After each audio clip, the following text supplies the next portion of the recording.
old Donald Trump, and those tariffs and the plans, and it just, yeah, little Weasley, beady-eyed turkey, doing his best Jefferson Davis hog. Jefferson Davis hog means boss hog. So if you ever watch the Dukes of Hazzard, which you don't want to watch that because that Confederate flag on that car and all that, but Jefferson Davis hog was a shyster. And you remember how he always plotted and planned things of Dukes of Hazzard. He was always up to no good. Him and his sidekick Roscoe P. Coltrane, who Roscoe now, is he J.P. Vance? I don't know. But anyway, the tariffs idea is temporary, off the table to April. Oh, 11th hour, all that tough talk.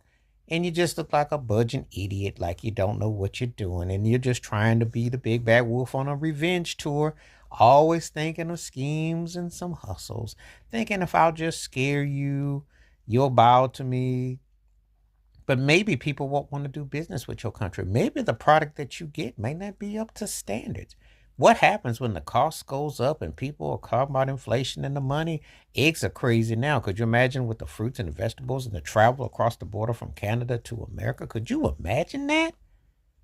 Did you stop to think about that?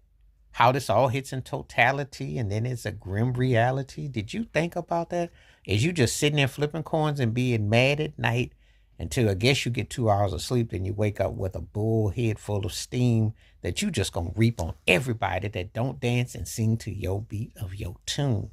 This is what we get from Donald J. Trump and his supporters who love the tough talk but don't want to deal with the reality.